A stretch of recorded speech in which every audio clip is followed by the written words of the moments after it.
For starters, a little bit about me. So my name's Tabitha. You guys can call me Tabby for short. But as I mentioned, I'm a fourth-year biochem major. I'm also a member of the Weber Arts College, so I have honors interdisciplinary studies. I'm a co-founder of this advocacy group. So me and my good pal Sophie, we founded it back in the spring semester. But right now I'm kind of serving as like the lead with the health and wellness advocacy group. And what we want to get out of this advocacy group is basically promoting healthy and manageable lifestyles for all of our members so that you can be the most successful you can be. And I think a big part of today is that having healthy skin can actually make you more confident, which is a big part of success. I'm also a 3-year volunteer with the International Rescue Committee. I tutor refugee students. And I'm also doing undergrad or OChem research with Dr. Cole in his lab right now. Before we start though, I did want to talk about a little bit about mental health awareness. So just to remind you guys, September is Suicide Prevention Month. So how can you help someone who is struggling? Don't minimize their feelings, listen and hold space, be their advocate, ask them what they need, encourage them to take care of themselves, share your story, let them know they aren't a burden, point them in the direction of helpful resources, and help them create a stay safe plan. So if any of you are struggling with mental health or you know someone who is, be sure to reach out to them. Any conversation can make a big difference. If someone that you know is struggling, or maybe you don't know they're struggling. More specifically, to know the warning signs of suicide. So talking about wanting to die or someone wanting to kill themselves, looking for ways to do that, talking about feeling hopeless or having no reason to live, talking about being a burden, increasing use of substances or drugs, also like looking for harmful weapons and maybe purchasing guns, too little or too much, withdrawing, isolating. Any number of these things can be a warning sign. And here's just some helpful resources for you guys for mental health. NAMI is a super good one, and there's also the National Suicide Prevention Hotline.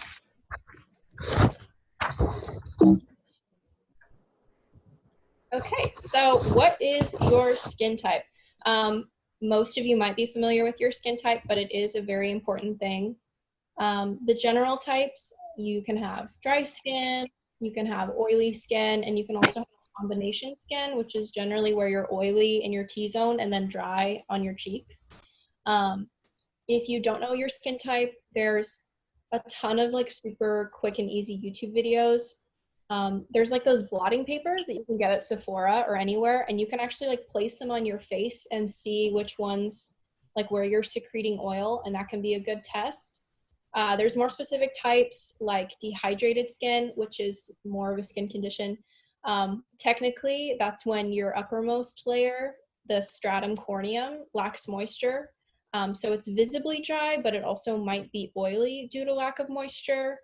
So some people mistype their skin because if they're using products that are super harsh and not treating their actual issues, they could have dry skin, and it could be compensating by secreting more oil to try to make up for that. So another important reason why knowing your skin type is important. There's sensitive skin, which is when you're more prone to allergic reactions or quick to have irritation or redness, and also acne-prone skin. So for example, I have dry, sensitive skin, and because of that, which hopefully you'll learn today, that means that I look for ingredients like hyaluronic acid, I look for ceramides, and I also look for like glycerin in my skincare ingredients, and I also avoid harsh chemicals like alcohol. Another thing, our skin is largely affected by environmental factors like the sun. Like right now, the smoke outside isn't the best, but it's also influenced by what's happening inside our bodies. There's this thing called skin mapping, which is actually used by researchers and physicians, and it's where you can actually target certain internal issues by what's happening on your skin, on the surface of your skin. So like you can see on the diagram, on the chin area, that's like reproductive organs and hormones. So I personally break out there when it's that time of the month. But you know, say you have skin irritation or general skin issues in certain parts of your face, that can actually be linked to a bigger issue. So now for the fun part. I imagine that you guys probably don't look at all the ingredients on the back of bottles, but you should.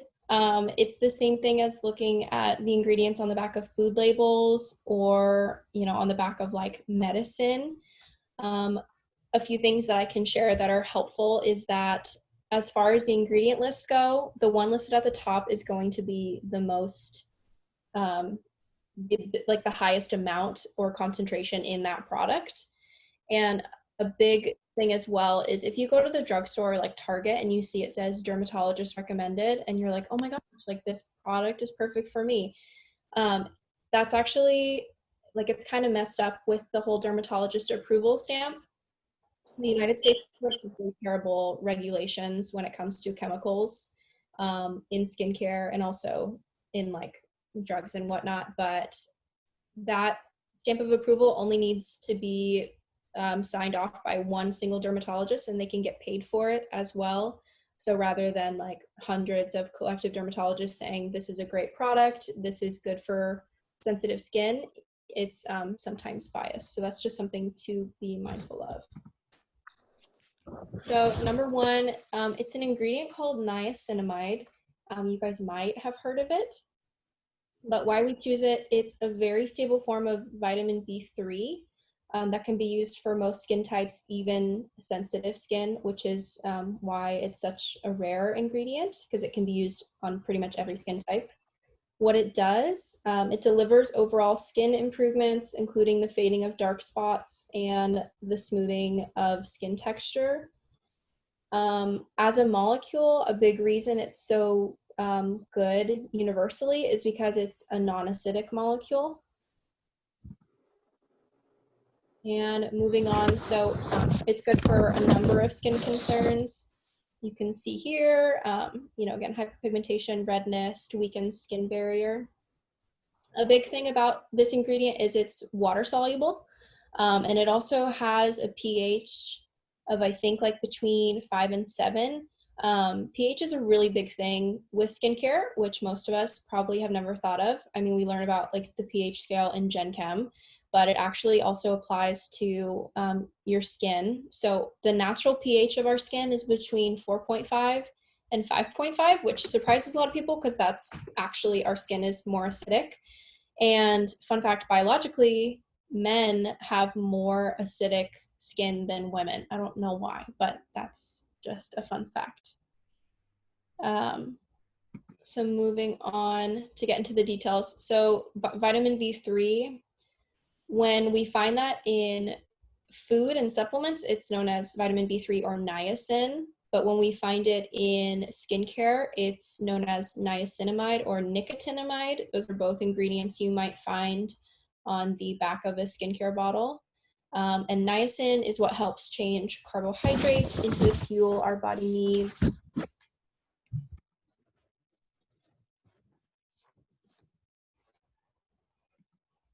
So niacinamide is a water-soluble vitamin, which means it won't dissolve in oil. And it's easily absorbed by the outer layer of the skin, which is how it's able to keep the acid mantle stable. This is like a key thing for its effectiveness in skincare. It's able to do this because of the anti-inflammatory and antimicrobial properties of the molecule. And across the board, it improves skin barrier function, decreases skin hyperpigmentation, reduces fine lines and wrinkles, decreases redness and blotchiness, and improves skin's overall elasticity, which is literally everything you're looking for in a product. It improves hydration levels in the skin, which ultimately prevents signs of aging. And it increases the water content of the stratum corneum, which is a part of our skin barrier. And researchers have found that if you pair this ingredient with salicylic acid, which is a acne fighting ingredient, it can actually over time reduce pore size and bumpy skin texture if that's something that you deal with. So next up we have Ascorbic acid, which is a fancy way of talking about vitamin C. You can see the molecule listed there. I'm like a total nerd, so I think it's fun to see what it actually looks like. But vitamin C is a free radical scavenger, which prevents dullness and aging. So free radicals are going to be the pollutants and molecules in the air around us that throughout the day land on our skin, cause aging, cause damage, dirt, irritation. So vitamin C actually fights those, which is cool. And it's one of the most efficacious, highly researched, and stable forms of vitamin C. And what it does is it neutralizes free radicals to help combat the signs of aging, and it also accelerates collagen production. So a fun fact is vitamin C is a highly unstable molecule. And so it's taken the skincare industry a pretty long while to find a stable form that can be used effectively, that's like not harmful. So generally, if you're finding a vitamin C serum, it's going to be in an encapsulated form. So the actual chemicals are going to be encapsulated. And then once it hits like the dermis layer of your skin is when it kind of, the chemical seeps in and does its job. And it being a super unstable molecule, it has a relatively low pH. I think it's, actually it might be on the next slide. Yes, so it has a pH of between 2.5 and 3.5, which, yeah, it definitely lies more acidic. So the benefits of ascorbic acid are, there's so many of them. So again, fights free radicals, neutralizes those on the surface of the skin. It supports your skin's moisture barrier. So it enhances production on the surface of your skin of barrier lipids and limits transepidermal water loss, which transepidermal water loss is when water passes from the dermis through the epidermis and then evaporates from the skin surface. So it's basically when there's just water on your skin and how your skin basically dries up because of that. So it helps support the skin barrier in that way. Minimizes fine lines and wrinkles. It brightens the skin. What's cool about vitamin C is it actually impedes melanin production. So it minimizes the appearance of dark spots and hyperpigmentation literally by impeding melanin production. It kind of slows it down. It also boosts skin cell regeneration and removes dead skin cells as well, which is good. And it increases collagen production. So if you do have a vitamin C serum in your possession and you turn the bottle around and look at the ingredients, usually the active vitamin C is going to be listed with as some form of a derivative of ascorbic acid. So either Textra, you can see all these chemicals listed here. I'm not going to read through them, but I use L-ascorbyl glucoside serum. It's by The Ordinary, if any of you have heard of that brand. And that's the derivative that I use on my skin because it's good for sensitive skin. But again, a good rule of thumb is if you look at your serum and that active ingredient is listed like towards the bottom, then it's not really going to be something that's worth your money. But if it's listed towards the top, then you know you're getting a good deal and that you actually have actives that are going to work to benefit your skin. So next we have hyaluronic acid, which is one of my favorite skincare ingredients. Again, we have the molecule listed there on the right. So why we choose it, it's a natural polysaccharide hydrator, abundant in human biological tissues, proven to restore the skin's lipid barrier. And what it does is it draws moisture into the skin for a plumper, more youthful appearance. And what's cool about hyaluronic acid is it's naturally derived. So the ingredients we've already looked at, niacinamide and ascorbic acid, those are going to be, they're not naturally derived. So they're going to be, oh, what's the word? Why am I blanking on it? You know what I mean? Like they're made in a lab, formulated in a lab.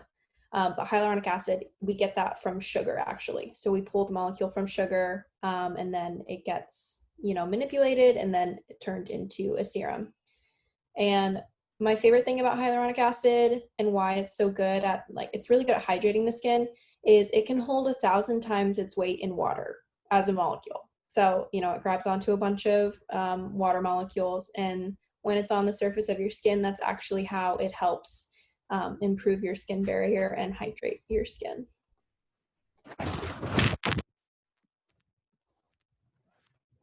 So AHAs and BHAs, not sure if any of you guys have heard of these, but they are miracle workers for the skin. So AHA stands for alpha hydroxy acid, and BHA stands for beta hydroxy acid. You can find PHAs as well, which are polyhydroxy acids, as well as LHAs. Sometimes you'll find those are lipohydroxy acids. All of these are exfoliating acids. So they're great for the skin because they're going to be able to clear all the dead skin cells off and radically improve your skin texture. The difference chemically between these ingredients, which I think is so fun, is BHAs are better for like oily skin and combo skin because as a molecule, the molecule is really tiny, meaning it can penetrate deeper into your skin. Whereas AHAs, which are good for sensitive skin and for dry skin, they're bigger as a molecule, and so they stay on the surface of your skin. You can see here the different benefits and the differences between these two. And a note to PHAs. PHAs are, I think, more similar to AHAs in molecule size, so they're going to be better for sensitive skin. And here is a good list of a bunch of common AHAs and BHAs that you guys might have heard of before. So glycolic acid, lactic acid, you can find a number of these ingredients at Sephora. They're going to be listed on the bottle, and there's a description of, the category that each of them fall into, their molecular weight, the benefits for the skin, as well as what skin type they are good for. So for me, I lean towards lactic acid, like a lactic acid serum, because my skin's dry, dehydrated, sensitive, not really combo. It also says here tartaric acid is good for dry, sensitive skin, but that's harder to find on the market. It's less researched, but again, once you know about these ingredients, you can start to incorporate them into your skincare and they work wonders. So now on to alcohols. You'll usually find alcohols in toners, if any of you have incorporated a toner into your routine. But so all of those listed are fatty alcohols, which are suitable for dry skin, and in small amounts, they're fine for any skin type. They're not dry or irritating to your skin at all. In fact, they have the opposite effect.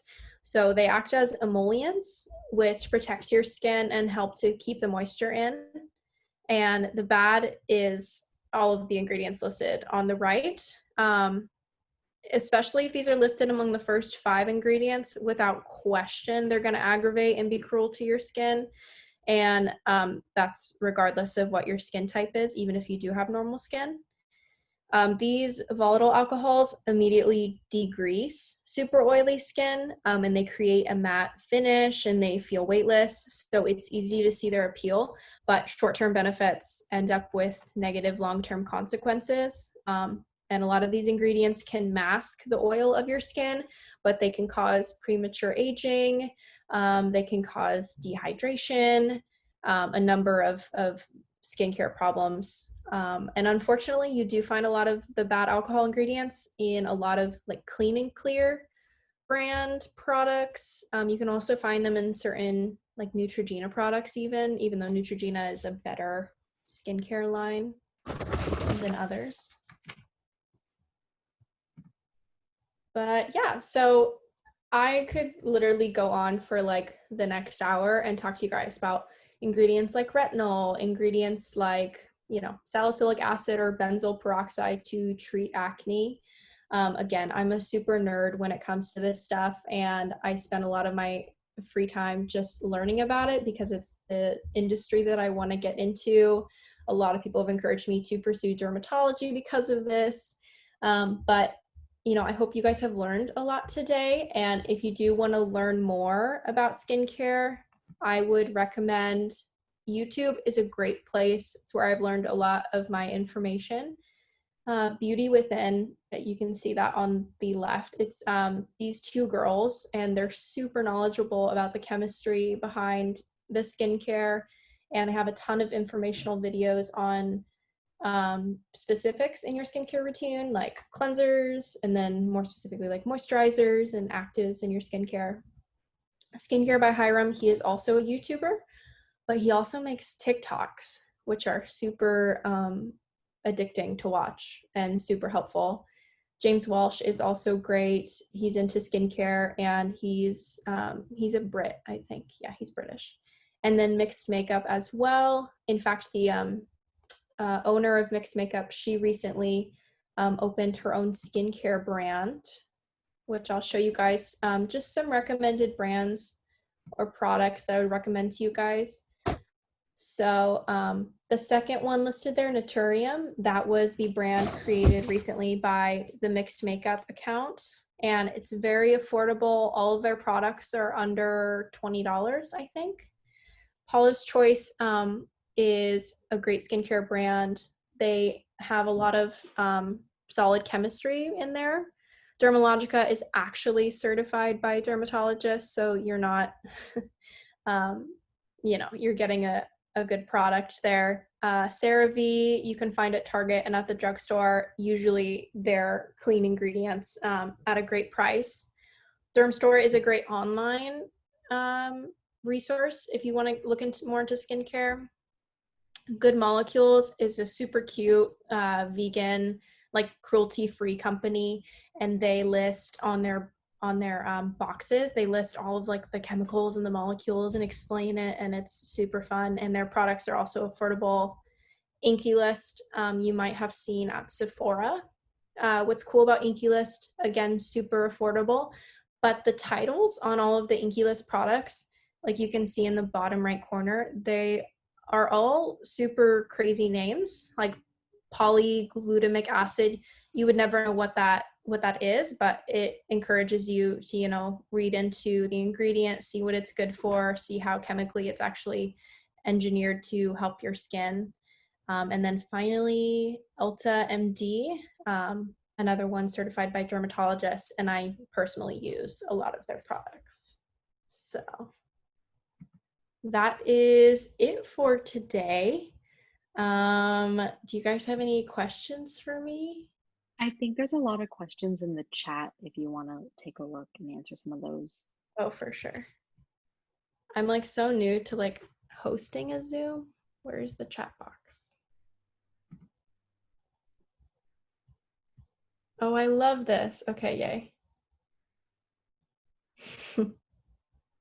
Anyone else use Clean and Clear Morning Burst? Yeah, so take a look at the back of those ingredients and you're probably going to be disappointed. Also, another thing about Clean and Clear, just to note, a lot of the scrubs that you use that target like brands to you actually destroy your skin cells. So like the walnut scrub, like as in it's just really bad. Like I would shy away from using any of those. Do you put it on before moisturizer during the day? Probably referring to vitamin C or niacinamide. Both of those ingredients you're going to find most usually in a serum form, and those are applied after your face wash and before your moisturizer. And you always want to follow up with sunscreen. Sunscreen is so important. It's the easiest way to prevent environmental stressors and UV damage. Yeah, synthetic was the word I was looking for. earlier. Retinol safe for the daytime. I had a moisturizer with it and don't know if that's okay. So retinol's tough. It depends on the concentration of the retinol that you're using. It also depends on the sensitivity of your skin, but generally retinol is best to be used in the evening time because the properties of the chemical can react with the UV rays and can actually cause damage. But say it's a retinol cream that's like, I don't know, like a 2%, and it's mixed with other ingredients and you've got like ceramides in there, then it's probably going to be safe to use during the day. From my understanding, good face sunscreens. The last Elta MD skincare brand that I mentioned, they have an SPF 46 that like sells out every single time. You can buy it on Amazon, buy it from them directly. You can buy it on Dermstore, but it's an incredible sunscreen. Also, anything by La Roche-Posay, you can find them at Target. They have great sunscreens. They have one that I recently tried that actually goes on matte. Because one thing with sunscreen that's hard to find is getting a good matte finish because you don't want to look super greasy. Love Hiram, yes. He's so good. Yeah, Korean sunscreens are great. You'll usually find on Korean sunscreens a little note that says PA++. That is like a sunscreen certification in Asia. It's great.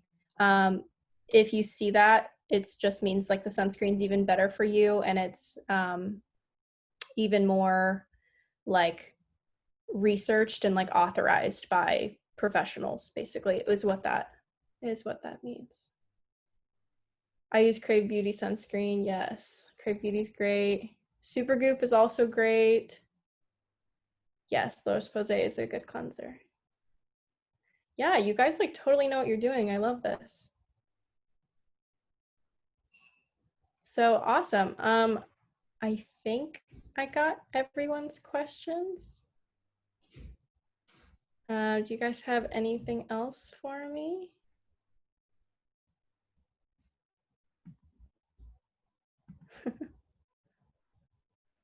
Totally. And potentially Julia or someone could maybe post the presentation if you guys do want to look at the list of recommended brands. Yeah, there's tons more. Like The Ordinary is great too. So yeah. We did take minutes and recorded the presentation, so we can send that with like a PDF of the presentation that Tabitha made. So that'll be coming out in this week's weekly email. Perfect. That'd be super good.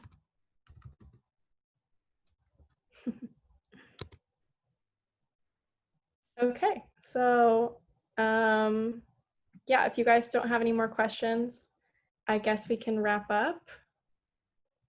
So again, thank you for coming. Thank you. Yeah.